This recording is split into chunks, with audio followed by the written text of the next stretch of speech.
Olá, pessoal. Hoje nós estamos aqui fazendo uma leitura do capítulo 1 do texto Planejamento Reverso. O autor Winks, não sei se eu sei falar direito. Eu fiz como um fichamento, como eu havia fazendo lá na faculdade, que eu fiz, né, no final da década de 90. Os professores pediam para a gente fazer, assim, sublinhar, né, e passar para uma ficha naquela época, né. Então eu fiz aqui no próprio PDF. Então vamos lá, no texto, né, planejamento reverso, eu fui grifando e fazendo alguns comentários sobre o que eu acho do texto.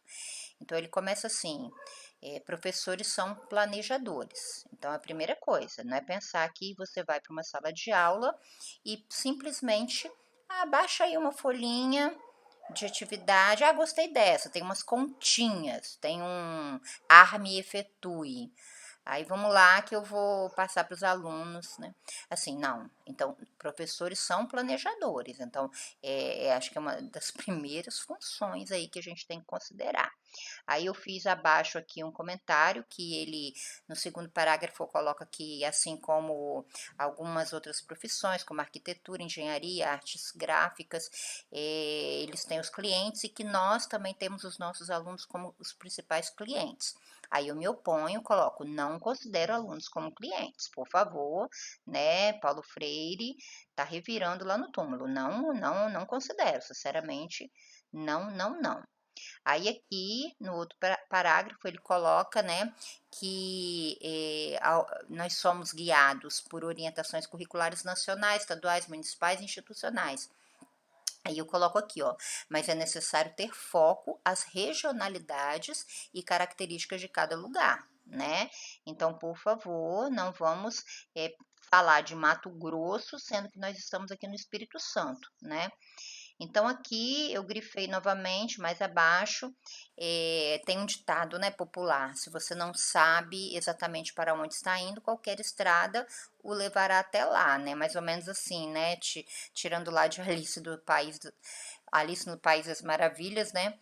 Que tinha muito essa questão de, né, para onde que você vai? Eu não sei qual caminho seguir, enfim. Então, isso dentro da educação é muito sério, né? Porque se você não sabe, aí entra a questão do objetivo, né? Se você não sabe, então como é que você vai trabalhar? Aquela folhinha lá do Arme Efetue vai te levar você para onde? Vai levar o aluno, aliás, para onde? Né? Então não dá para ter Alice no País das Maravilhas aqui na sala de aula, não, né? Então, mais abaixo aqui, um bom planejamento, portanto, tem menos a ver com a aquisição de novas habilidades técnicas e mais com aprender a ser mais reflexivo e específico sobre os nossos objetivos e suas implicações. Implicações na vida de quem? Na nossa? Não, na vida do aluno, tá? Então, por que o reverso é melhor? Aí, aqui no segundo parágrafo. Nossas aulas, unidades e cursos devem ser logicamente inferidos dos resultados buscados e não derivados dos métodos, livros e atividades com os quais nos sentimos mais à vontade. Então, isso daí me tocou muito, porque eu via assim uma atividade, eu falava, nossa, essa atividade vai ser ótima. Mas assim, lá no fundo eu não pensava muito sobre o objetivo, né? Então eu achava que ali o layout da atividade, até acreditava, né, que os alunos iam aprender, mas assim, focado no objetivo, há um tempo atrás já não, né, não pensava assim. Então ele fecha esse capítulo que os melhores planejamentos eles derivam retroativamente das aprendizagens buscadas, né? Então vamos lá. Aí aqui mais abaixo, muitos professores começam e permanecem focados nos livros didáticos, aulas preferidas e atividades já consagradas. Os insumos em vez de derivar esses métodos, em vez de derivar esses meios do que está implícito nos resultados desejados, os resultados. Mesmo que pareça estranho, muitos professores focam no ensino e não na aprendizagem. Então, a gente volta a falar, né? Aí pega o livro didático, aí segue a risca o livro didático, né? Aí pega aquela aula preferida, ai, deu certo ano passado, aquele caderno amarelado de planejamento, né? E aí, assim, aquelas atividades, ai, deu certo do ano passado, vai dar certo, né? Então, não tem como, né, gente? A gente tem que repensar, por isso que é o planejamento reverso, né? Temos que repensar isso. Deixar de focar, né? A focar no ensino, tem que focar na aprendizagem, gente. Vamos lá. E aqui, deixa eu subir um pouquinho. Responder a perguntas. Então, eu identifiquei que nesse texto a gente trabalha muito com perguntas e é muito interessante. Então, por quê? E daí? Que os alunos mais velhos sempre fazem, né, o desejo de fazer, e fazer isso em termos concretos com foco no planejamento do currículo e, portanto, a essência do planejamento para a compreensão. O que é difícil para muitos professores verem, porém mais fácil para os alunos sentirem, é que, sem tais prioridades explícitas e transparentes, muitos alunos acham o trabalho do dia a dia confuso e frustrante. Gente, quantos alunos gostam muito mais de passear no corredor, beber água, né? Fala a verdade. Assim, a aula, se ela não for atrativa, né? Aí a criança ali, aquele que não sabe muito bem, não está alfabetizado, fica ali muito confuso, muito frustrante demais para ele, né? Ela mexe lá na autoestima da criança, né? A criança sai, ela prefere mil vezes estar do lado de fora, conversar com as merendeiras, né? Conversar com as serventes, do que conversar com a gente, do que falar com a gente, né? Claro, não é uma aula chata.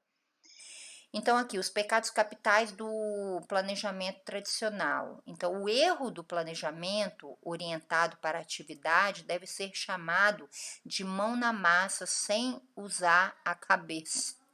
Ou seja, engajar-se em experiências que levam apenas acidentalmente, na melhor das hipóteses, à descoberta ou aquisição de novas aprendizagens. Então, assim, olha só, né? Hipoteticamente, né? Quem sabe ele aprenda, né? Então, é um erro, né, muito grande, né, gente? Pelo amor de Deus. Mão na massa, sem usar a cabeça, é o que muitos de nós fazemos, né? Aquela linda aula que o aluno trabalha, ele mexe, ele faz. Mas cadê? Cadê a cabeça aí funcionando? Então, eles, né, os alunos, pensam que seu trabalho é meramente se engajar. São levados a pensar que a aprendizagem é a atividade, não percebendo que a aprendizagem provém do estímulo à reflexão sobre o significado da atividade. Então, quantos de nós também, né, pensamos isso? Ah, atividade, então a aprendizagem é atividade. Mas não, gente, é a reflexão sobre isso, né, sobre o significado daquela atividade. Então, como uma generalização mais ampla, o foco na atividade é mais típico nos anos iniciais do ensino fundamental. Nossa, e como isso acontece? Eu sou pedagoga de ensino fundamental 1 e é complicado isso, tá? Os alunos não serão capazes de dar respostas satisfatórias quando o planejamento não fornecer objetivos claros e metas de desempenho explícitas, realçadas durante seu trabalho. Então é importante falar com o aluno, né, o objetivo. Igualmente, os professores com uma orientação para a atividade ou cobertura têm menos probabilidade de obter respostas aceitáveis às perguntas principais do planejamento. O que os alunos devem compreender como resultado das atividades ou do conteúdo coberto? O que as experiências de aprendizagem ou aulas expositivas devem equipá-los para fazer? Como então as atividades ou discussões em classe devem ser moldadas e processadas para que sejam atingidos os resultados desejados?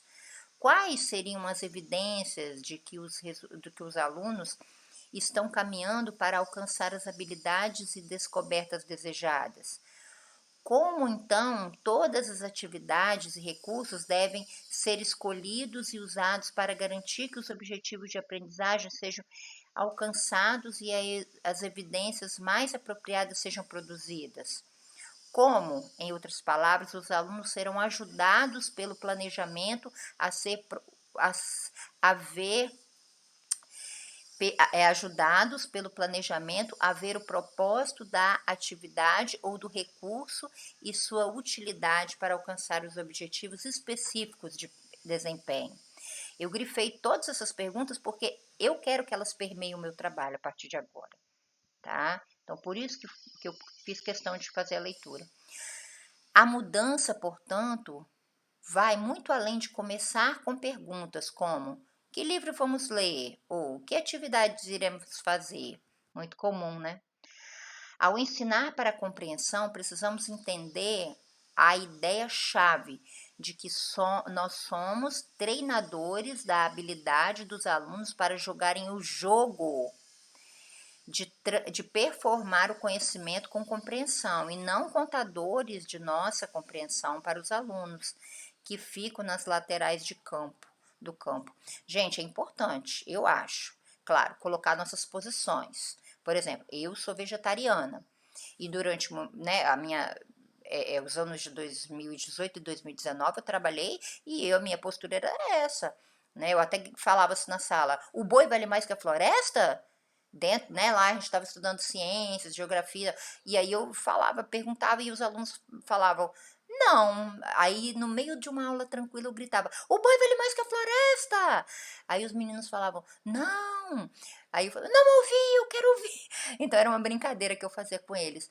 Porque, assim, eu tô ali forçando que eles sejam vegetarianos? Não, de maneira nenhuma. Eu tô colocando a minha posição. E eu falo o porquê que eu sou vegetariana. Tem um porquê muito sério por trás disso. Isso é uma atitude política. Agora, como o texto traz, nós também não podemos ser os contadores da nossa compreensão. Então, eu deixava à vontade. Então, eu falava com eles. Embora eu fizesse essa pergunta e era uma brincadeira e os meninos diziam que não, que o boi não vale mais que a floresta, mas ainda assim eu deixava livre para que eles pudessem tirar essa conclusão dos outros assuntos permeando aí, por exemplo, o meio ambiente, tá? Então vamos lá, o estágio 1, então são 3 estágios do planejamento reverso. Então o estágio 1 é identificar os resultados desejados. Então é bem diferente do que a gente, né, o resultado na nossa cabeça seria lá no final. Então não, é identificar os resultados desejados. Então os autores eles colocam até aqui 3 tabuletinhas, né, identificar os resultados desejados, determinar as evidências aceitáveis e planejar experiências de aprendizagem e ensino. Gente, ó, são nome de 2 autores aqui, tá? No início eu falei só o nome de um. Eu não sei muito bem inglês, tá? Me perdoem aí. Então vamos lá, ainda dentro do estágio 1, né? Precisamos fazer escolhas. De planejamento requer clareza quanto às prioridades. Eu fiz um curso, por exemplo, de educação, pobreza e desigualdade social, e lá, pela UFES, e lá foi falado muito sobre isso. Por que a gente trabalha na periferia e não fala da pobreza? Né? Então, a gente tem que fazer escolhas. Eu vou escolher falar que o Brasil foi descoberto ou eu vou escolher falar que o Brasil foi invadido? Mostrar o contexto da época, né, aquela questão toda do comércio, ou seja, qual vai ser a minha escolha? Né? Então, nós, professores, temos que estarmos muito cientes quanto a isso. Tá? Então, por exemplo, desde aquele curso, eu agora trabalho muito essa questão da periferia, da pobreza, sabe? Eu trabalho muito isso sempre que eu tenho oportunidade, tá? Estágio 2, aí então passamos do estágio 1, né, para o estágio 2, determinar as evidências aceitáveis.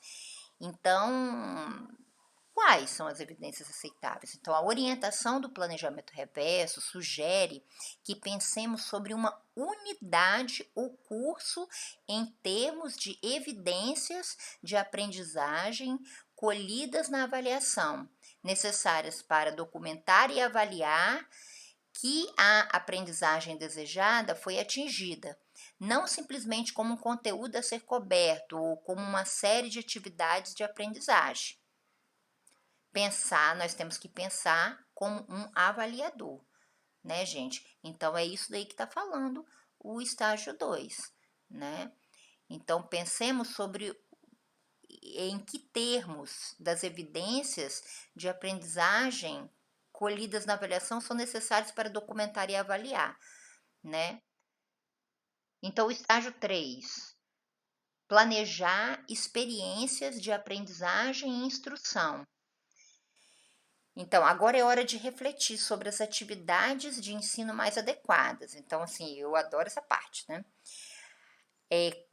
Mas aí baseado em perguntas, né, gente? Agora, né? Vamos lá.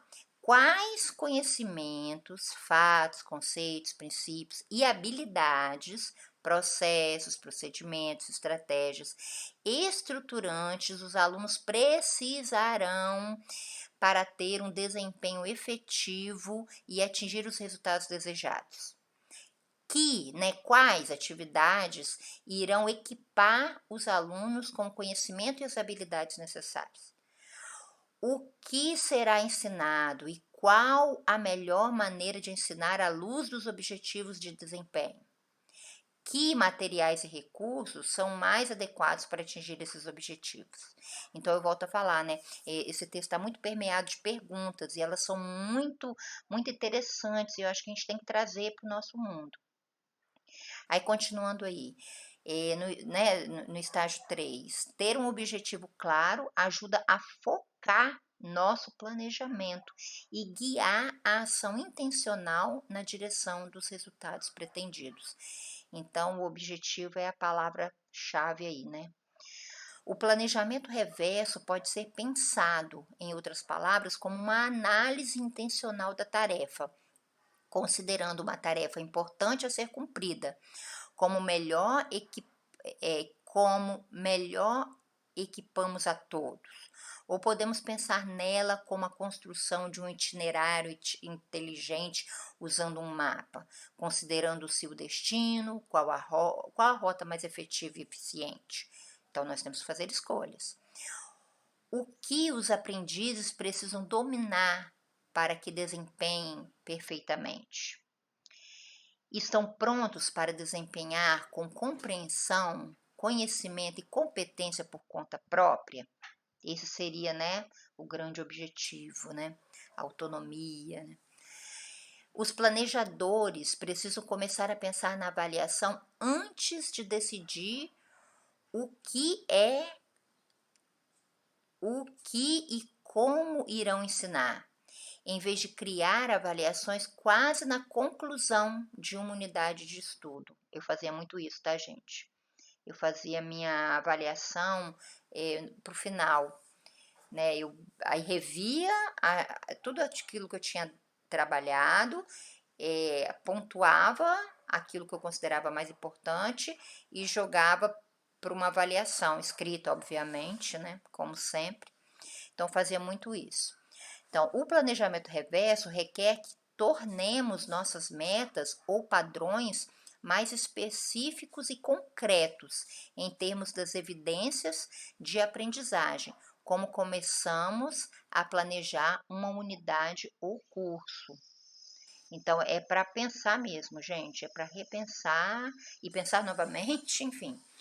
Aí aqui um outro autor, que eu não me atrevo a pronunciar o nome, nós nos concentramos na finalidade desejada, visualizamos a posição final em que gostaríamos de estar, a partir de que posição anterior poderemos chegar lá.